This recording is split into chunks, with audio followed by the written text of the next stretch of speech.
तो बंधुगण भागवत गीतार प्रथम अध्यायर पार्ट 2 नहीं आछि। आपण माने देखिबे, लाइक करिवे, शेयर करिवे, कमेंट करिवे, सब्सक्राइब करिवे। हरे कृष्ण। संजय उवाच एवमुक्तो ऋषिकेशो गुडाकेशेन भारत सेनयोरुभयोर्मध्ये स्थापयित्वा रथोत्तमम् भीष्मद्रोण प्रमुखतः सर्वेषां च महीक्षिताम् उवाच पार्थ पश्येतान् समवेतान् कुरुनिति। संजय निज आखिरे ए समस्त घटना देखि राजा धृतराष्ट्र को कहउचंती, हे महाराज, अर्जुन को कहवा अनुसार श्री कृष्ण निजर उत्तम रथ को दुई सेना मध्य ठीक गुरु द्रोणाचार्य एवं पितामह भीष्म सामना रे छिड़ा करिसंती एवं अर्जुन को कहउचंती, हे पार्थ, युद्ध करिवा अभिप्राय रे आसीथिबा एई कौरव माननको देख। बंधुगण, बस किछि समय भितरे अर्जुन को धर्म संकट आरंभ हेबार अछि, किंतु अर्जुन को पाखरे सेते बेले प्रभु श्री कृष्ण थिले, जे कि तांकु सेई धर्म संकटरु उद्धार करिथिले एवं आजि मध्य आम समस्तଙ୍କ पाखरे प्रभु श्री कृष्ण अछंती कोनोसी भी धर्म संकटरु उद्धार करिबा पई। बंधुगण, जदि आमे आजि भी किछि संकट किंबा प्रॉब्लम रे पड़ी जाऊ, ताहेले दया करी चिंतित हेबे नहीं, कारण प्रभु श्री कृष्ण आम समस्तଙ୍କ पाखरे आजि भी अछंती श्रीमद् भगवत गीता रूपरे। बस आपनଙ୍କୁ भगवत गीता को पढ़िबा दरकार, ग्रहण करिबा दरकार एवं अनुभव करिबा दरकार। आपण देखिबे आपनଙ୍କ जीवनर कोनोसी भी संकट भितरे तार समाधान को। शिक्षा जीवनर प्रत्येक समस्या भितरे सेठारु बाहरिबा पई एक सुजोग रही अछि। हरे कृष्ण। तत्रापश्यास्थितान् पार्थः पितॄनथ पितामहान् आचार्यान् मातुलान् भ्रातॄन् पुत्रान् पौत्रान् सखीस्तथा। कुंती को गोटाए नाम पृथा भी थिला बंधुगण। अतएव एई श्लोक रे अर्जुन को पृथा पुत्र बोली कहा जायछि। पृथा पुत्र अर्जुन दुई सेनांक मझिरे छिड़ा होई निजर काका, बड़ बापा, जेजे बापा, गुरु, मामू, पुत्र, नाती आदि को देखुछंती, जहा सांगरे की तांको युद्ध करिबा को पड़िबो। महाभारत को सेति पई धर्म युद्ध भी कहा जायथाय बंधुगण, जेउठारे की गोटाए परिवार दुई भागरे विभाजित होई जायतिला। गोटाए पटे परिवार रो आधा सदस्य एवं अन्य पटे परिवार रो बाकी आधा सदस्य। एठारे जेते भी परिवार सदस्य थिले तांको मध्यरे भी गोटाए धर्म संकट देखा दैथिला बंधुगण। आ सेईटा हैला से माने काहा पक्षरु युद्ध लड़िबे, दुर्योधन पक्षरु ना अर्जुन पक्षरु। बंधुगण, आम समस्तଙ୍କ परिवार रे मध्य वाद विवाद देखा दैथाय, कारण कोनोसी भी परिवार परफेक्ट होई न थाए। आमे परस्पर सहित आर्गुमेंट करिथाउ, झगड़ा करिथाउ एवं कथावार्ता भी बंद करि दैथाउ, किंतु शेषरे आमे पुणी थरे परिवार संगरे मिसी थाउ एवं रहिथाउ मध्य। किंतु महाभारत युद्ध रे सेमिति हेई नथिला बंधुगण। शिक्षा भगवान मते शक्ति प्रदान करंतु जे मु प्रतिदिन मो परिवार पाई लड़िबी, परिवार सहित नुहे। गॉड। हरे कृष्ण। स्वसुरान् सहृदश्चैव सेनयोरुभयोरपि तान् समीक्ष्य स कौन्तेयः सर्वान् बन्धून् अवस्थितान्। अर्जुन निजर परिवार सहित निजर संपर्क लोक मानंकु, निजर सांग साथींकु, निजर ससुरंकु एवं निजर सुहृदय लोकंकु मध्य देखुछंती। अर्जुन भावुछंती, मो जीवन सारा पांडु पुत्रंक सांगरे समय व्यतीत करिछि, एई समस्ते तमरो निज लोक, किंतु आजी एई समस्ते दुई पक्षरे विभाजित होई जाइछंती। गोटाए पक्ष शत्रु पालटी जाइछि एवं अन्य पक्ष मित्र पालटी जाइछि। अर्जुनंक युद्ध समस्तंक सांगरे नथिला बंधुगण। अर्जुनंक शत्रु तो दुर्योधन थिला, किंतु आजी अर्जुनंकु से समस्त परिवार जनंक सांगरे लढिबार अछि, जे कि दुर्योधनंक सांगरे छिड़ा होइछंती। शिक्षा ସମସ୍ତେ ଠିକ୍ର ବିରୋଧ କଲେ ବି ଠିକ୍ ସର୍ବଦା ଠିକ୍, ସମସ୍ତେ ଭୁଲର ସମର୍ଥନ କଲେ ବି ଭୁଲ ସର୍ବଦା ଭୁଲ। ଆପଣ ବି ବନ୍ଧୁଗଣ ନିଜର ପର୍ସନାଲ କିମ୍ବା ପ୍ରଫେସନାଲ ଲାଇଫରେ କେବେ ବି କେହି ବି ମାତା ପିତା ଗୁରୁ ଅଫିସରେ ବସ୍ ଯଦି କେହି ବି ଭୁଲ ଅଛନ୍ତି ତାଙ୍କ ବିପକ୍ଷରେ ଛିଡ଼ା ହୋଇ ତାଙ୍କୁ ଠିକ କରିବା ଅତ୍ୟନ୍ତ ଶ୍ରେୟସ୍କର। ହରେ କୃଷ୍ଣ। कृपया परयाविष्टो विषीदत्रिदमब्रवीत् दृष्टेवमं स्वजनं कृष्ण युयुत्सुं समुपस्थितम्। ନିଜର ବନ୍ଧୁ ବାନ୍ଧବ ପରିବାର ସମ୍ବନ୍ଧୀୟଙ୍କୁ ନିଜର ଶତ୍ରୁ ପକ୍ଷରେ ଛିଡ଼ା ହେବା ଦେଖି ଅର୍ଜୁନ ଅତ୍ୟନ୍ତ କରୁଣାରେ ମର୍ମାହିତ ହୋଇଥିଲେ ଏବଂ ଦୁଃଖରେ ଡୁବି ଯାଇଥିଲେ। ଏବଂ ଏଇଠାରୁ ଆରମ୍ଭ ହୋଇଥାଏ ଅର୍ଜୁନଙ୍କ ବିଷାଦର ଏବଂ ଦୁଃଖର। ସେଥିପାଇଁ ଏହି ଅଧ୍ୟାୟର ନାଁ ହେଲା ଅର୍ଜୁନ ବିଷାଦ ଯୋଗ। ଏବଂ ଏହି ବିଷାଦ ଏବଂ ଦୁଃଖ ପାଇଁ ଭଗବତ ଗୀତାର ରଚନା କରାଯାଇଥିଲା। ପ୍ରଭୁ ଶ୍ରୀକୃଷ୍ଣଙ୍କୁ ଅର୍ଜୁନଙ୍କ ମାର୍ଗଦର୍ଶନ ପାଇଁ ଏମିତି ଗୋଟାଏ ରଚନା କରିବାକୁ ପଡ଼ିଲା ଯାହାକି ଯୁଗ ଯୁଗ ପାଇଁ ମନେ ରଖାଗଲା। ଏବଂ ଆଜି ବି ଭଗବତ ଗୀତା କୌଣସି ବି ମନୁଷ୍ୟକୁ ସଠିକ ମାର୍ଗରେ ଚାଲିବା ପାଇଁ ପ୍ରେରଣା ଦେଇଥାଏ ଏବଂ ସଦା ସର୍ବଦା ପ୍ରେରଣା ଦେବ ମଧ୍ୟ। ଅର୍ଜୁନଙ୍କ ଜୀବନରେ ଏହା ଗୋଟାଏ କଠିନ ସମୟ ଥିଲା ବନ୍ଧୁଗଣ, କାରଣ ସେ ନିଷ୍ପତ୍ତି ନେଇ ପାରୁନଥିଲେ କଣ କରିବା ଠିକ ଏବଂ କଣ କରିବା ଭୁଲ। ଶିକ୍ଷା ଜୀବନର ସବୁଠୁ କଠିନ କାମ ହେଲା ଏହା ନିଷ୍ପତ୍ତି ନେବା ଯେ କୌଣସି ଏକ ବିଷମ ପରିସ୍ଥିତିରୁ ପଳେଇ ଯିବା ଠିକ କିମ୍ବା ତାର ମୁକାବିଲା କରିବା ଠିକ। One of the hardest part of life is deciding whether to walk away or try harder. Hare Krishna. सिदन्ति मम गात्राणि सुखं च परिशुष्यति बेपथुश्च शरीरे मे रोमहर्षश्च जायते। अर्जुन अत्यंत करुण एवं दुखरे श्रीकृष्णଙ୍କୁ କହୁଛନ୍ତି, हे कृष्ण, ଏହି ଯୁଦ୍ଧ କ୍ଷେତ୍ରରେ ଯୁଦ୍ଧ କରିବା ଅଭିଳାଷରେ ଆସିଥିବା ନିଜର ହିଁ ଆତ୍ମୀୟ ଲୋକଙ୍କୁ ଦେଖି ମୋର ଶରୀର ଶୀତଳ ହୋଇଯାଉଛି, ତା ସାଙ୍ଗରେ ମୋର ମୁହଁ ଶୁଖି ଯାଉଛି ଏବଂ ମୋର ଶରୀର କମ୍ପମାନ ହେଉଅଛି। ଯୁଦ୍ଧ କରିବା ବିଷୟରେ ଚର୍ଚ୍ଚା କରିବା ଏବଂ ପ୍ରତ୍ୟକ୍ଷ ରୂପେ ଯୁଦ୍ଧ କରିବା ଭିତରେ ବହୁତ ଅନ୍ତର ଅଛି ବନ୍ଧୁଗଣ। ଯୁଦ୍ଧ ବିଷୟରେ ଚର୍ଚ୍ଚା କରିବା ବହୁତ ସରଳ, କିନ୍ତୁ ପ୍ରତ୍ୟକ୍ଷ ରୂପେ ଯୁଦ୍ଧ କରିବା ବହୁତ କଠିନ। ଏମିତି ଆମ ସାଙ୍ଗରେ ମଧ୍ୟ ହୋଇଥାଏ ବନ୍ଧୁଗଣ। ଯୁଦ୍ଧର କଥା ଆମେ ବି ଖୁବ ତାୱରେ କରିଥାଉ, କିନ୍ତୁ ଯୁଦ୍ଧ ଆରମ୍ଭ ହେବା ଆଗରୁ ଆମର ବି ଶକ୍ତିହୀନ ହୋଇଯାଇଥାଏ। ଉଦାହରଣତଃ ଆମେ ବର୍ଷ ସାରା କଠିନ ପରିଶ୍ରମ କରି ପାଠ ପଢିଥାଉ। ଆମକୁ ଲାଗେ ଆମେ କୌଣସି ବି ପ୍ରଶ୍ନର ଉତ୍ତର ପରୀକ୍ଷାରେ ଲେଖିପାରିବୁ, କିନ୍ତୁ ଠିକ ପରୀକ୍ଷାରେ ପ୍ରଶ୍ନପତ୍ର ହାତକୁ ଆସିଲେ ଆମର ବି ହୋସ ଉଡ଼ି ଯାଇଥାଏ। ସେଥିପାଇଁ ବନ୍ଧୁଗଣ, କରିବା ଏବଂ କହିବା ଭିତରେ ଖୁବ ଅନ୍ତର ରହିଥାଏ। ଶିକ୍ଷା ଆପଣ କଣ କରିପାରିବେ ସେଇଟା ହିଁ ହେଲା ଆପଣଙ୍କର ପ୍ରକୃତ ପରିଚୟ। ଆପଣ କଣ କହିବେ ସେଇଟା ଆପଣଙ୍କ ପରିଚୟ ନୁହେଁ। ହରେ କୃଷ୍ଣ। ଗାଣ୍ଡୀବଂ ସଂସତେ ହସ୍ତାତ୍ୱକ୍ଚୈବ ପରିଦହୟତେ ନ ଚ ଶକ୍ନୋମ୍ୟବସ୍ଥାତୁଂ ଭ୍ରମତିବ ଚ ମେ ମନଃ। ଏହି ଶ୍ଲୋକରେ ଅର୍ଜୁନ ନିଜର ଦୁଃଖକୁ ପ୍ରକାଶ କରୁଛନ୍ତି ବନ୍ଧୁଗଣ। ସେ ଏମିତି ଦୁଃଖୀ ଅଛନ୍ତି ଯେ ତାଙ୍କ ହାତରୁ ତାଙ୍କର ଧନୁ ଗାଣ୍ଡିବ ତଳକୁ ଖସି ଯାଉଛି, ତାଙ୍କର ଶରୀରରେ ଜଳନ ଅନୁଭବ ହେଉଅଛି ଏବଂ ମନ ବାରମ୍ବାର ଭ୍ରମିତ ହେଉଅଛି।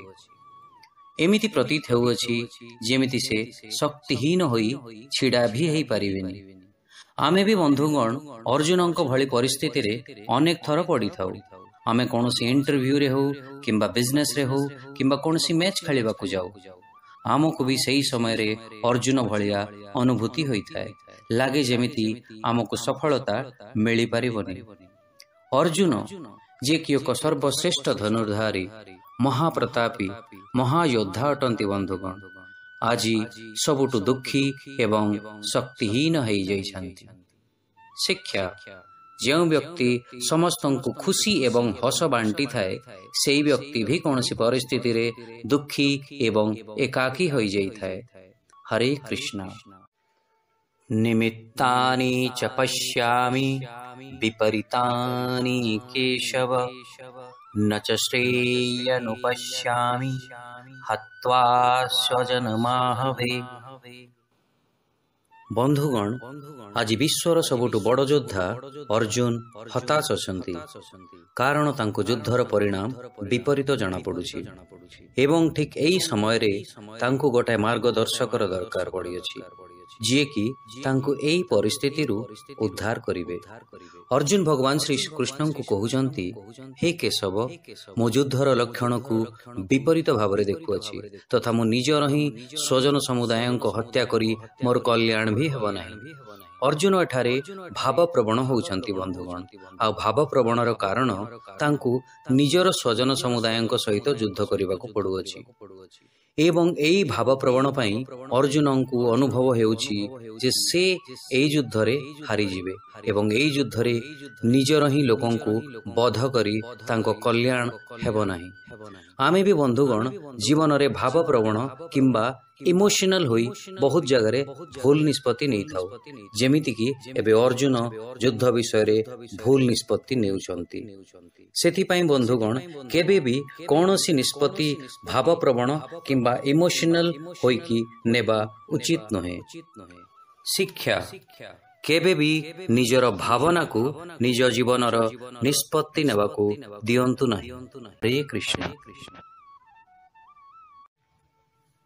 न कांक्षे विजयं कृष्ण न च राज्यं सुखानि च किं नो राज्येन गोविंद किं भोगैर्जीवितेन वा।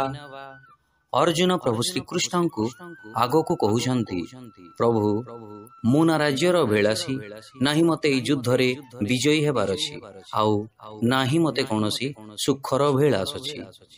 हे गोविंद, आमको एमिते राज्यरु कौन मिलिबो किंबा एमिति भोग विलासरु भी कौन मिलिबो किंबा एमिति जीवन किंबा एमिति विजयरु भी कौन लाभ हबो। बंधुगण एठारे अर्जुन विषादरे दुखरे डररे एवं विचलित होई सब किछि परित्याग करिबाकू निष्पत्ति नेउछंती। ए दुनिया धन विजय राज्य तांको किछि भी दरकार नहीं, बस से ए युद्धरु बंचिबाकू चाहुछंती। आमे भी बंधुगण जदि केबे एमिति परिस्थिति रे पड़ी जाऊ एवं अर्जुन भलिया सब किछि परित्याग करिबाकू मन करे तो दया करी आपण निजर निष्पत्ति को बदलाई नेबे। बस भगवान कृष्ण जेउ मार्ग अर्जुन को देखैतिले आपण भी सही मार्ग को अनुसरण करिबा पई चेष्टा करिवे श्रीमद् भागवत गीता माध्यम रे। ए दुनिया रे आपणको दुख को जंत्रणा को पीड़ा को केही भी बुझिबेनी बंधुगण, बुझिबे तो बस आपणको त्रुटि को एवं आपणको भूल को। शिक्षा दुर्भाग्यवशतः आपणको लुह को केही ध्यान दियंती नहीं, आपणको दुख को केही ध्यान दियंती नहीं, आपणको पीड़ा को केही ध्यान दियंती नहीं, किंतु आपणको त्रुटि को किंबा भूल को समस्ते ध्यान दियंती। Unfortunately, no one notices your tears, no one notices your sadness, no one notices your pain, but everyone notices your mistakes. Hare Krishna. येषामर्थे काङ्क्षितं न राज्यं भोगाः सुखानि च त इमेव स्थिता योद्धें प्राणां त्यक्त्वा धनानि च। अर्जुन आगकू श्री कृष्ण को कहउछंती, हे कृष्ण, आमको जेउथि पई राज्य सुख एवं भोग दरकार से समस्ते भी तो एई युद्ध रे धन जीवन सबको त्याग करी छिड़ा ही अछंती। बंधुगण जीवन रे आमे जहा भी कष्ट करू, संघर्ष करू, चाकरी करू, सब तो निज लोकन को पई करू एवं एठारे समस्त निज लोकन को ही हत्या करिबा को पडुछि। एठारो आउ बड़ पीड़ा किंबा कष्ट कोन हेई पारे। सेमाने आपण को मारिबा पई छिड़ा होइछंती एवं आपण सेमान को मारिबा पई छिड़ा होइछंती। आ सेइथि पई अर्जुन भीषण द्विधारे पड़ी जाइछंती। बंधुगण ଅର୍ଜୁନଙ୍କୁ ବର୍ତ୍ତମାନ ସମସ୍ତ କାରଣ ଯୁଦ୍ଧ ଛାଡ଼ିବା ଦିଗରେ ଦର୍ଶାଉଛି। ତାଙ୍କୁ କୌଣସି ଗୋଟାଏ କାରଣ ବି ଦେଖାଯାଉ ନାହିଁ ଯାହାକି ପାଇଁ ସେ ଯୁଦ୍ଧ କରିବେ। ବନ୍ଧୁଗଣ, ଆପଣଙ୍କ ଜୀବନରେ ବି ଯଦି ଏମିତି ପରିସ୍ଥିତି ଆସିଲେ ଓ ଆପଣଙ୍କ ପାଖରେ 100ଟି ବି କାରଣ ଥାଉ ନା କାହିଁକି ସବୁ କିଛି ଛାଡ଼ିବା ପାଇଁ, ଆପଣ ଦୟାକରି ମାତ୍ର ଗୋଟାଏ କାରଣ ଖୋଜିବେ, କିଛି ବି ନ ଛାଡ଼ିବା ପାଇଁ। ଶିକ୍ଷା: ଯଦି ବି ମୋ ପାଖରେ 100ଟି କାରଣ ଅଛି ତମକୁ ଛାଡ଼ିବା ପାଇଁ, ତଥାପି ମୁଁ ମାତ୍ର ଗୋଟାଏ କାରଣ ଖୋଜିବି ତମ ପାଇଁ ସଂଘର୍ଷ କରିବା ପାଇଁ। Even if I have 100 reasons to leave you, still I would like to go for one reason to fight for you. हरे कृष्ण। आचार्यः पितरः पुत्रास्तथैव च पितामहः मातुलः श्वशुरा पौत्राः स्वालाः ସମ୍ବନ୍ଧିନस्तथा। ଅର୍ଜୁନଙ୍କ ସାମ୍ନାରେ ଛିଡ଼ା ହୋଇଛନ୍ତି ତାଙ୍କ ବଡ଼ ବାପା, କାକା, ମାମୁଁ, ଗୁରୁଜନ, ଶ୍ୱଶୁର, ପୌତ୍ର ଏବଂ ଆହୁରି ଅନେକ ଆତ୍ମୀୟ ପରିଜନମାନେ। ଅର୍ଜୁନ ନିଜର ଆତ୍ମୀୟ ପରିଜନଙ୍କୁ ଖୁବ୍ ଭଲ ଭାବରେ ଚିହ୍ନୁଛନ୍ତି। ବନ୍ଧୁଗଣ, ଅର୍ଜୁନ ନିଜର ସମସ୍ତ ଆତ୍ମୀୟ ପରିଜନଙ୍କୁ ଦେଖି ଦ୍ୱନ୍ଦ୍ୱରେ ଅର୍ଥାତ୍ କନଫ୍ୟୁଜନରେ ପଡ଼ିଯାଇଛନ୍ତି। ଆଉ ସେ ଜାଣିପାରୁନାହାନ୍ତି କ'ଣ ଠିକ୍ ଏବଂ କ'ଣ ଭୁଲ। ଆପଣ ବି ବନ୍ଧୁଗଣ କେବେ ବି ଜୀବନରେ ଦ୍ୱନ୍ଦ୍ୱରେ କିମ୍ବା କନଫ୍ୟୁଜନରେ ପଡ଼ିଗଲେ ତୁରନ୍ତ ସାହାରା ନେବେ ଶ୍ରୀମଦ୍ ଭାଗବତ ଗୀତାର। କାରଣ ଗୀତା ହିଁ ଆପଣଙ୍କୁ ସଠିକ୍ ରାସ୍ତା ଦେଖାଇବ ଏହା ଜାଣିବାରେ ଯେ ଠିକ୍ କ'ଣ ଆଉ ଭୁଲ କ'ଣ। ଶିକ୍ଷା: ଆପଣ କେବେ ବି ଭୁଲ ହେବେ ନାହିଁ ଠିକ୍ କାମ କରି, ଏବଂ ଆପଣ କେବେ ବି ଠିକ୍ ହେବେ ନାହିଁ ଭୁଲ କାମ କରି। କାରଣ ଠିକ୍ ସର୍ବଦା ଠିକ୍ ଏବଂ ଭୁଲ ସର୍ବଦା ଭୁଲ। You cannot be right by doing wrong and you cannot be wrong by doing right, because right is always right and wrong is always wrong. Hare Krishna। एतान्नहन्तुमिच्छामि घ्रतोऽपि Madhusudan अपि त्रैलोक्य राज्यस्य हेतोः किन्नु महि कृते। ଅର୍ଜୁନ ଆଗକୁ ପ୍ରଭୁ ଶ୍ରୀକୃଷ୍ଣଙ୍କୁ କହୁଛନ୍ତି, ହେ ମଧୁସୂଦନ, ମୋତେ 3 ଲୋକର ରାଜ୍ୟ ବି ଯଦି ଦେଇ ଦିଆଯାଏ ଏମାନଙ୍କୁ ହତ୍ୟା କରିବା ପାଇଁ, ତେବେ ବି ମୁଁ ଏମାନଙ୍କ ହତ୍ୟା କରିପାରିବି ନାହିଁ। ଆଉ ଏହା ମାତ୍ର ପୃଥିବୀର ଗୋଟାଏ ରାଜ୍ୟର କଥା। ୟା ପାଇଁ ମୁଁ ଏମାନଙ୍କୁ କେମିତି ମାରିପାରିବି? ଏଠାରେ ବନ୍ଧୁଗଣ ଅର୍ଜୁନ ନିଜର ପରିବାର ଓ ଆତ୍ମୀୟ ସମ୍ପର୍କୀୟ ଲୋକଙ୍କ ବଳିଦାନ ଦେବାକୁ ଚାହୁଁନାହାନ୍ତି। ବନ୍ଧୁଗଣ, ଆମର ଜୀବନରେ ବି ଯଦି କେବେ ସତ୍ୟ ପାଇଁ କିଛି ବଳିଦାନ ଦେବାକୁ ପଡ଼େ ତ ଆମକୁ ଖୁସି ଖୁସି ସେ ବଳିଦାନ ଦେବା କଥା। ଶିକ୍ଷା: ସତ୍ୟ ପାଇଁ ସବୁ କିଛି ବଳି ଦିଆଯାଇପାରେ, କିନ୍ତୁ କୌଣସି ଜିନିଷ ପାଇଁ ସତ୍ୟର ବଳି ଦିଆଯାଇପାରେ ନାହିଁ। ହରେ କୃଷ୍ଣ। ନିହତ୍ୟ ଧାର୍ତ୍ତରାଷ୍ଟ୍ରାନ୍ନକା ପ୍ରୀତିଃ ସ୍ୱାଜନାର୍ଜନ ପାପମେବାଶ୍ରୟେଦସ୍ମାନ୍ ହତ୍ୱେତାନାତତାୟିନଃ। ଏହି ଶ୍ଲୋକରେ ଅର୍ଜୁନ କୃଷ୍ଣଙ୍କୁ କହୁଛନ୍ତି, ହେ ଜନାର୍ଜନ, ଧୃତରାଷ୍ଟ୍ରଙ୍କ ଏହି ପୁତ୍ରମାନଙ୍କୁ ମାରି ଆମକୁ କ'ଣ ମିଳିବ? କେବେ ବି ସୁଖ ତ ମିଳିବ ନାହିଁ, ବରଂ ପାପ ହିଁ ମିଳିବ। ଯଦି ଏମାନେ ସମସ୍ତେ ଆମର ଶତ୍ରୁ ବି ଅଟନ୍ତି ଓ ଆମ ସାମ୍ନାରେ ଯୁଦ୍ଧର ଇଚ୍ଛାରେ ଛିଡ଼ା ହୋଇଛନ୍ତି, ଅଟନ୍ତି ତ ଆମ ନିଜ ଲୋକ। ଧୃତରାଷ୍ଟ୍ରଙ୍କ ପୁତ୍ର ନିଜର ଲୋଭ ଓ ଲାଳସା କାରଣରୁ ଏହି ଯୁଦ୍ଧ କରିବାକୁ ନିଷ୍ପତ୍ତି ନେଇଥିଲେ ବନ୍ଧୁଗଣ, ଏବଂ ଲୋଭ ଓ ଲାଳସା ସର୍ବଦା ଭୁଲ। ଲୋଭ କିମ୍ବା ଲାଳସାରେ କେବେ ଅନ୍ତ ନାହିଁ ବନ୍ଧୁଗଣ। ଯଦି ଆପଣଙ୍କ ପାଖରେ କୌଣସି ଜିନିଷର ଲୋଭ କିମ୍ବା ଲାଳସା ଦେଖା ଦେଇଥାଏ, ତେବେ ସମ୍ପୂର୍ଣ୍ଣ ପ୍ରକୃତି ବି ଆପଣଙ୍କୁ କମ୍ ପଡ଼ିପାରେ। ଆପଣଙ୍କୁ ଯେତେ ବି ମିଳିବ ଆପଣ କେବେ ବି ସନ୍ତୁଷ୍ଟ ହେବେ ନାହିଁ। ଶିକ୍ଷା: ଲୋଭ ସାମ୍ନାରେ ସମସ୍ତ ପ୍ରକୃତି ବହୁତ ଛୋଟ, ଏବଂ ଯିଏ ଲୋଭୀ ସେ ସର୍ବଦା ଅଭାବରେ ଥାଏ। For greed all nature is too little, and he who is greedy is always in want. Hare Krishna। तस्मान्नार्हा वयं हन्तुं धार्तराष्ट्रान् स्वबान्धवान् स्वजनं हि कथं हत्वा सुखिनः श्याम माधव। बंधुगण निजर ही आत्मीय लोकंकु मारी कौन केबे आपनंकु खुशी मिली परिबो? एई धर्म संकट अर्जुनंक मध्य देखा देइथिला। सेथिपई एई युद्ध को धर्म युद्ध भी कहा जाए, कारण एई युद्ध दुई परिवार मध्यरे नथिला बंधुगण, थिला धर्म और अधर्म भितरे। अर्जुन कृष्ण को कहउछंती, हे माधव, आमर ही बंधु धृतराष्ट्रंक पुत्रंकु मारिबा आम पई योग्य नुहे, कारण से आमर ही कुटुंब। अतएव एमानंकु मारी आमको केबे खुशी मिली पारिबो नाही। एठारे अर्जुन जेमिति धृतराष्ट्रंक पुत्र को निज कुटुंब किंबा परिवार भावे मने करुछंती, जदि दुर्योधन ठीक पांडु पुत्रंकु मध्य निज कुटुंब किंबा परिवार भावे देखिथिले एई युद्ध को बंद करा जाई पारिथांता बंधु। किंतु दुर्योधनर लोभ एवं लालसा ताकु युद्ध पई प्रोत्साहित करिथिला। शिक्षा जे पर्यंत लोभ दया ठारू अधिक शक्तिशाली होइथाए से पर्यंत सेठारे जंत्रणा देखा देइथाए। लोभर अंत सदा सर्वदा जंत्रणा होइथाए।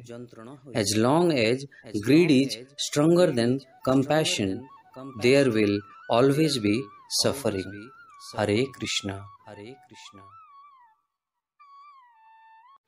यद्यप्येते न पश्यन्ति लोभोपहत चेतसः कुलक्षय कृतं दोषं मित्रद्रोहे च पातकम् कथं न ज्ञेयमस्माभिः पापादस्मान्निवर्तुतम् कुलक्षय कृतं दोषं प्रपश्यद्भिर्जनार्जन। अर्जुन ई दुई श्लोकरे भगवान कृष्ण को कहउछंती, हे केशव, मु मानुअछि जे धृतराष्ट्रंक पुत्रगण लोभ और लालसा हेतु भ्रष्ट हेबा हेतु कुलर नाश करिबा हेतु आम सहित युद्ध करिबा पई प्रस्तुत अछंती, एवं एहा करिबा द्वारा सेमाने पापर भी भागीदार हेबे। किंतु हे जनार्जन, कौन यह उचित जे जेमिति सेमानंक भावना अछि सेमिति आमर भी भावना हेबा कथा? कारण जदि आमे भी तांको परि विवेकहीन होई कार्य करिबा ताहेले तांकर ओ आम मध्यरे कौन अंतर रहि जिवो? कुलर नाशरे बहुत दोष एवं पाप लागि थाए। अतएव हे केशव, आमे यह जानिबा सत्वे भी जे एई युद्धरे कुलर नाश हबो, कौन एई पाप को छाड़िबा किंबा रोकिबा विषय रे विचार करिबा उचित नहे? बंधुगण, चिंताधारा किंबा परसेप्शन गोटाए बहुत बड़ जिनिस, कारण आपणक चिंताधारा ही आपणक व्यक्तित्वर अर्थात पर्सनालिटीर परिचय देइथाए। यह जरूरी नुहे जे कोनोसी एक परिस्थिति रे जहा मोर चिंताधारा हबो ठीक सही परिस्थिति रे आपणक भी चिंताधारा समान हबो। जेमिति कि गोटाए यही परिस्थिति रे दुर्योधनर चिंताधारा हैला युद्ध करिबा एवं शत्रु को परास्त करिबा, किंतु ठीक सही परिस्थिति रे अर्जुनक चिंताधारा रे देखा देइतिला कुलर नाशर संकट, कुल नाश द्वारा लागिबा पाप तथा निज प्रियजन को मारिबार दुख एवं विषाद। अतएव बंधुगण, आमर चिंताधारा ही आमको महान बनै थाए एवं आमर चिंताधारा ही आमको तुच्छ किंबा निम्न बनै थाए। जणे व्यक्ति साइकेल चलेबी भगवान को धन्यवाद दे थाए, कारण से देखि पारि थाए संसार रे एमिति बहुत लोकन को जहांको पाखरे गोड़ नाही। आउ जणे व्यक्ति कार रे जाई मध्य दुखी होई थाए, कारण से देखि थाए संसार रो सेई माननकु जहा पाखरे प्राइवेट हेलिकॉप्टर थाए। जणे व्यक्ति 3 लाख टंकार रोलेक्स घड़ी पिंधि कि भी दुखी थाए एवं आउ जणे व्यक्ति 600 टंकार टाइटन घड़ी पिंधि कि भी खुशी रे थाए। जणे व्यक्ति बस रे यात्रा करी भी खुशी रे थाए एवं अन्य जणे व्यक्ति बिजनेस क्लास रे यात्रा करी भी दुख रे थाए।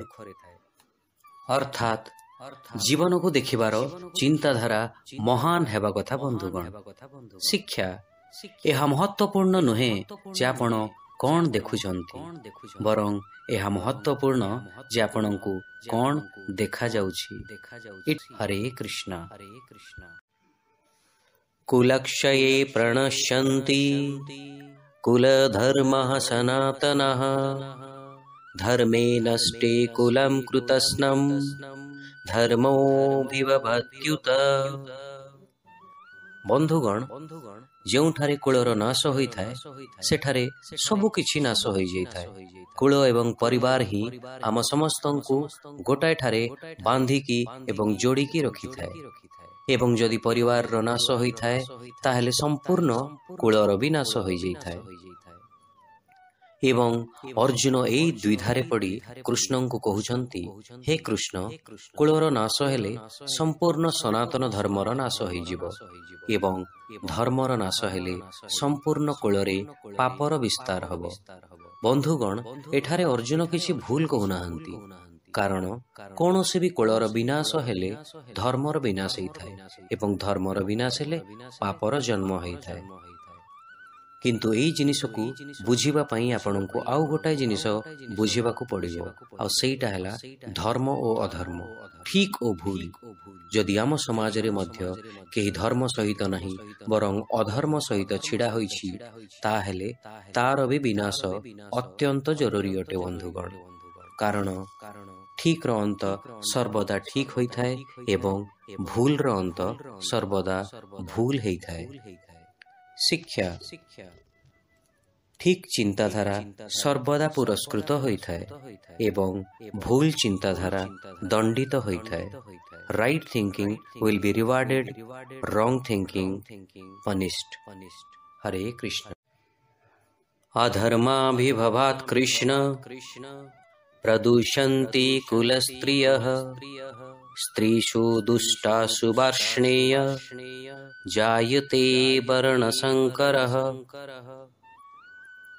ବନ୍ଧୁଗଣ, କୌଣସି ବି ପରିବାରର ଉତ୍ତମତା ଓ ସୁଖ ସମୃଦ୍ଧି ସେହି ପରିବାରର ନାରୀ କିମ୍ବା ସ୍ତ୍ରୀ ଉପରେ ନିର୍ଭର କରିଥାଏ। ଯେଉଁ ପରିବାରରେ କେହି ସ୍ତ୍ରୀ ନଥାନ୍ତି ସେହି ପରିବାରର କୌଣସି ଭବିଷ୍ୟ ବି ଦେଖାଦେଇ ନଥାଏ। ସେଥିପାଇଁ ଯଦି କୌଣସି କୁଳର ନାଶ ହେଲେ ସେହି କୁଳର ସ୍ତ୍ରୀ କିମ୍ବା ନାରୀ ବୈଧବ୍ୟା ଅବସ୍ଥାକୁ ଗ୍ରହଣ କରିଥାନ୍ତି, ଅର୍ଥାତ୍ ସେମାନେ ବିଧବା ହୋଇଯାଇଥାନ୍ତି ଏବଂ ଧୀରେ ଧୀରେ ସେହି କୁଳରେ ଅଧର୍ମ ଏବଂ ପାପର ପ୍ରବେଶ ହୋଇଥାଏ, ଯେଉଁଠାରେ କୁଳର ନାରୀମାନେ କଳୁଷିତ ହୋଇଯାଇଥାନ୍ତି ଏବଂ କୁଳର ନାରୀ ଦୂଷିତ ହେଲେ ସେଠାରେ ବର୍ଣ୍ଣ ସଂକରର ଜନ୍ମ ହୋଇଥାଏ। ଏଠାରେ ବର୍ଣ୍ଣ ସଂକର ଅର୍ଥାତ୍ ଯେଉଁ ସନ୍ତାନର ମାତା ଏବଂ ପିତା ଦୁଇ ଅଲଗା ଅଲଗା କୁଳର ହୋଇଥାନ୍ତି। ବନ୍ଧୁଗଣ, ଏଠାରେ ଅର୍ଜୁନ ଭଗବାନ କୃଷ୍ଣଙ୍କୁ ଯୁଦ୍ଧ କରିବା ଦ୍ୱାରା କଣ କଣ ଖରାପ କିମ୍ବା ମନ୍ଦ ପରିଣାମ ଦେଖାଯାଇପାରେ ତାର ବର୍ଣ୍ଣନା କରୁଛନ୍ତି। ଶିକ୍ଷା। ପ୍ରତ୍ୟେକ ଜିନିଷର ଭଲ ଏବଂ ଖରାପ ପରିଣାମ ଥାଏ ଏବଂ ଆପଣଙ୍କ ଚିନ୍ତାଧାରା ହିଁ ନିର୍ଦ୍ଧାରିତ କରିଥାଏ ସେହି ପରିଣାମକୁ। Everything has pros and cons. It's upon you what you choose to believe in. Hare Krishna. Sankaro narakayeva kulaghnanam kulasya cha patanti pitaro haishyam ଲୁପ୍ତପିଣ୍ଡୋଦକକ୍ରିୟାଃ। ବର୍ଣ୍ଣ ସଂକର ଅର୍ଥାତ୍ ଯେତେବେଳେ ଦୁଇଟି ଅଲଗା ଅଲଗା ବର୍ଣ୍ଣର ମେଳରେ ଗୋଟାଏ ସନ୍ତାନର ଉତ୍ପତ୍ତି ହୁଏ ଏବଂ ଏହି ପରିସ୍ଥିତିରେ ସବୁକିଛି ସମାପ୍ତ ହୋଇଯାଇଥାଏ। ବନ୍ଧୁଗଣ, ସେଥିପାଇଁ ସମାଜରେ ରହିବା ପାଇଁ ସମାଜରେ ଗଢ଼ାଯାଇଥିବା ନିୟମକୁ ଆମକୁ ପାଳନ କରି ଚଳିବାକୁ ପଡ଼ିଥାଏ। ହଜାର ହଜାର ବର୍ଷ ଆଗରୁ ବନାଯାଇଥିବା ସମାଜର ନିୟମ କାନୁନକୁ କେବେ ଅଣଦେଖା କିମ୍ବା ଅବମାନନା କରିବା ଆଦୌ ଉଚିତ ନୁହେଁ, କାରଣ ଏହି ସବୁ ନିୟମ ବହୁତ ଭାବିଚିନ୍ତି ବନାଯାଇଛି। ଏହି ଶ୍ଲୋକରେ ଅର୍ଜୁନ କୃଷ୍ଣଙ୍କୁ ଏହି ବିଷୟରେ ବର୍ଣ୍ଣନା କରି କହୁଛନ୍ତି, ହେ ପ୍ରଭୁ, ବର୍ଣ୍ଣ ସଂକର କୁଳକୁ ନର୍କ ଆଡ଼କୁ ନେଇଯାଇଥାଏ ଏବଂ କୁଳର ପିତୃପୁରୁଷ ପିଣ୍ଡୁଅ ତର୍ପଣରୁ ବଞ୍ଚିତ ହୋଇଥାନ୍ତି ତଥା ପିତୃପୁରୁଷଙ୍କୁ ଅଧୋଗତି ପ୍ରାପ୍ତ ହୋଇଥାଏ। କାରଣ ଯେଉଁ ପିଣ୍ଡ ଓ ତର୍ପଣ ବର୍ଣ୍ଣ ସଂକର ଦେଇଥାଏ ସେହି ପିଣ୍ଡ କିମ୍ବା ତର୍ପଣରେ ପିତୃଲୋକକୁ କେବେ ମୁକ୍ତି କିମ୍ବା ମୋକ୍ଷ ମିଳିପାରିନଥାଏ। ସେଥିପାଇଁ ବନ୍ଧୁଗଣ, ସମାଜରେ ରହିବା ପାଇଁ ସମାଜର ନିୟମ ଓ ନିୟମାବଳୀକୁ ଅନୁସରଣ କରି ଚଳିବା ଉଚିତ। ଶିକ୍ଷା। ସମାଜରେ ରହିବା ପାଇଁ ସମାଜରେ ବନାଯାଇଥିବା ମୂଲ୍ୟବୋଧ ଓ ପରମ୍ପରାକୁ ଗ୍ରହଣ କରିବାକୁ ପଡ଼ିଥାଏ। ହରେ କୃଷ୍ଣ। ଦୋଷୈରୈତେ କୁଲଘ୍ନାନାଂ वर्णसङ्करकारकै उत्साद्यन्ते जातिधर्मः कुलधर्मश्च शाश्वतः। अर्जुन आगकु कहउछन्ति वर्ण संकर दोषरु संपूर्ण सनातन धर्म एवं जाति धर्म नष्ट होई जाइथाय। जेउठारे वर्ण संकर थाए सेठारे उभय जातिर एवं धर्मर विनाश होई जाइथाय। जदि केही केबे निज धर्मर पालन न करिवो एवं समाजरे प्रचलित नियमर उल्लंघन करिवो एवं नियम विरुद्ध काम करिवो तेबे समाज होइकि रहिबनि बंधुगण। शिक्षा एक सभ्य समाज सेतेबेले गठित होइथाए जेतेबेले समाजर प्रत्येक व्यक्ति समाजर हित पई बना जाइथिबा नियम ओ नियमावली को बाध्यतामूलक पालन करिथांती। सेथिपई बंधुगण समाजरे रहिबा पई समाजर नियमावलीर पालन करिबा अत्यंत जरूरी। समाजर अर्थ ही नियम अनिष्ठा होइथाए। आपण समाजरे रही समाजर नियम विरुद्ध कार्य करिबा अनुचित। हरे कृष्ण। उत्सुन्न कुलधर्माणां मनुष्याणां जनार्दन नरके नियतं वासो भवतीत्यानुशुश्रुमा। एठारे अर्जुन आगको कहउछन्ति हे जनार्दन मु एहा भी सुनिअछि जे जेउ कुलरे कुलधर्म नष्ट होई जाइथाए सेई कुलर मनुष्य अनिश्चित काल पर्यंत नरकरे वास करंती। महाभारत समय कालरु ही बंधुगण कुल धर्मर बहुत मान्यता अछि एवं से समय रे एहा भी कहा जाइछि जे जदि कोनोसी कुलर धर्म नष्ट हुए ताहेले से कुल सदा सर्वदा नरकरे ही वास करिवो। सेथिपई बंधुगण कुलर रक्षा करिबा एवं तार सम्मान को बंचई रखिबा अत्यंत जरूरी। कुल धर्म को वर्षा सहित मध्य तुलना करा जाइथाय।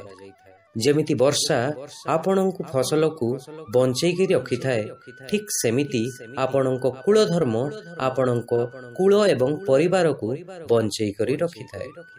शिक्षा जो गाँ रे वर्षा होई न थाए सेई गाँर फसल नष्ट होई जाई थाए एवं जो कुलरे कुल धर्म न थाए सेई कुलरे धर्म और संस्कार नष्ट होई जाई थाए। हरे कृष्ण। अहो बत महत् पापं कर्तुं व्यवसिता वयं यद्राज्य सुखलोभेन हन्तुं स्वजनमुद्यतः। अर्जुन आगकु निजकु ही दोष देउछन्ति बंधुगण एवं दुखरे श्रीकृष्ण को कहउछन्ति हे प्रभु आमे बुद्धिमान होई मध्य राज्य एवं सुख लोभरे निजर ही स्वजन को मारिबा पई प्रस्तुत हेउछु। बंधुगण दुर्योधन जेमिति भी थाउ एवं जहा भी निर्णय नेउ अर्जुन एवं अर्जुनक सेना तो बुद्धिमान ताहेले कोन युद्ध करिबार निर्णय नेबा ठीक। दुर्योधन अविवेकी अटे बुद्धिहीन भी अटे किंतु अर्जुन पाखरे तो विवेक और बुद्धि अछि तो कौन युद्ध करिबा ठीक। एठारे अर्जुन निजर भूल को मानुछन्ति बंधुगण जे मु बुद्धिमान और विवेकवान होई मध्य युद्ध पई प्रस्तुत होई अछि। एई श्लोकरे राज्य सुख लोभेन अर्थात राज्य सुख लोभेर महत् पापम अर्थात युद्ध करिबा जेमिति महान पाप बोली अर्जुन कहिसंति। जेपरिकी अर्जुन को निजर दोष देखा जाउछि प्रकृतरे बंधुगण मनुष्य को केबे भी निज दोष देखा जाई न थाए बरं अन्यर दोष को से ठीक देखि थाए। शिक्षा भूल किंबा त्रुटि निजर पिठी परी होई थाए अन्य मानन को देखा जाए किंतु निजको नहे। Mistakes are like the back of yours it's visible to others but not to yourself. Hare Krishna. यदि माम प्रतिकारम शस्त्रं शस्त्रपाणयः धार्तराष्ट्रारणे हन्युस् तन्मे क्षेमतरम भवे। बंधुगण जहाकु आमे बहुत पसंद करू ଯିଏକି ବହୁତ ଆପଣାର, ଯାହା ସାଙ୍ଗରେ ଆପଣ ଖେଳିଛନ୍ତି, ସମୟ କାଟିଛନ୍ତି ଏବଂ ଯାହା ସାଙ୍ଗରେ ଆପଣ ଛୋଟରୁ ବଡ଼ ହେଇଛନ୍ତି, କ'ଣ କେବେ ତାଙ୍କର ହତ୍ୟା କରିପାରିବେ? ଏ ପ୍ରଶ୍ନର ଉତ୍ତରରେ ଆପଣ ବୋଧେ ୟା ଭାବିବେ ଯେ ଭଲ ହବ ମୁଁ ତାଙ୍କୁ ହତ୍ୟା କରିବା ଆଗରୁ ସେ ମୋର ହତ୍ୟା କରିଦିଅନ୍ତି। ଏବଂ ଏହି ଚିନ୍ତାଧାରା ଅର୍ଜୁନଙ୍କ ମନରେ ମଧ୍ୟ ଆସିଥିଲା ଏବଂ ସେ ପ୍ରଭୁ ଶ୍ରୀକୃଷ୍ଣଙ୍କୁ କହୁଛନ୍ତି, ହେ ପ୍ରଭୁ, ଯଦି ଶସ୍ତ୍ରବିହୀନ ଅବସ୍ଥାରେ ଧୃତରାଷ୍ଟ୍ରଙ୍କ ପୁତ୍ରଗଣ ମୋର ହତ୍ୟା ବି କରିଦିଅନ୍ତି, ତାହେଲେ ସେ ମୃତ୍ୟୁ ମୋ ପାଇଁ ଅଧିକ କଲ୍ୟାଣକାରୀ ହେବ।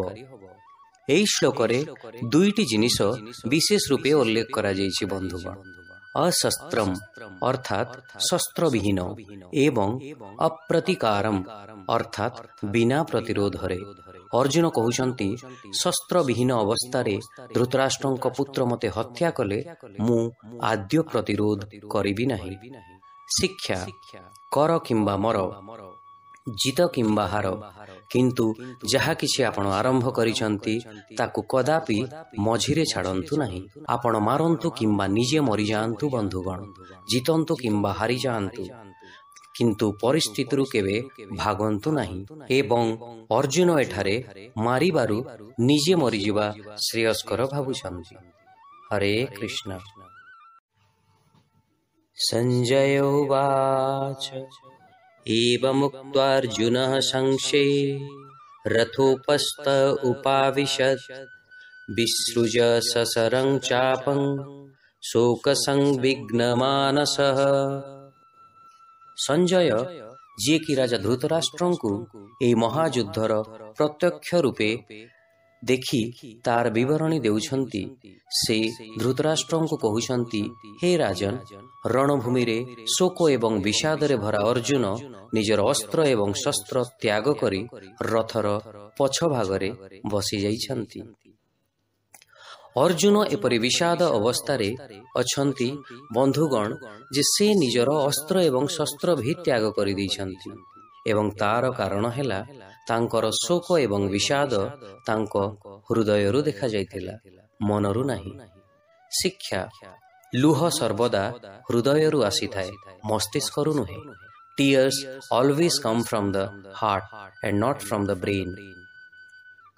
ବନ୍ଧୁଗଣ, ଏଇଟା ଥିଲା ଭାଗବତ ଗୀତାର ପ୍ରଥମ ଅଧ୍ୟାୟ ଅର୍ଜୁନ ବିଷାଦ ଯୋଗ, ଯେଉଁଠାରେ ଆପଣମାନେ ଜାଣିଲେ ପାଣ୍ଡବ ସେନାର ବର୍ଣ୍ଣନା, କୌରବ ସେନାର ବର୍ଣ୍ଣନା ଏବଂ ଅର୍ଜୁନଙ୍କ ଦୁଃଖ ଏବଂ ବିଷାଦର କାରଣ। ୟା ପରେ ପରବର୍ତ୍ତୀ ଅଧ୍ୟାୟ ସାଂଖ୍ୟ ଯୋଗରେ ଆମେ ଦେଖିବା ଅର୍ଜୁନଙ୍କ ଦୁଃଖର, ବିଷାଦର ଏବଂ ଶଙ୍କାର ଉତ୍ତର ପ୍ରଭୁ ଶ୍ରୀକୃଷ୍ଣ କିପରି ଭାବେ ଦେଉଛନ୍ତି। ତ ବନ୍ଧୁଗଣ, ଭାଗବତ ଗୀତା ଅର୍ଜୁନ ବିଷାଦ ଯୋଗ, ଯାହାକୁ ମୁଁ ଆପଣଙ୍କ ସମ୍ମୁଖରେ ପ୍ରସ୍ତୁତ କରିବା ପାଇଁ ଚେଷ୍ଟା କଲି, ଏବେ ଆମେ ପୁଣି ଭେଟ ହେବା ଗୋଟାଏ ନୂଆ ଅଧ୍ୟାୟରେ। ସେତେବେଳେ ପର୍ଯ୍ୟନ୍ତ ଜୟ ଜଗନ୍ନାଥ।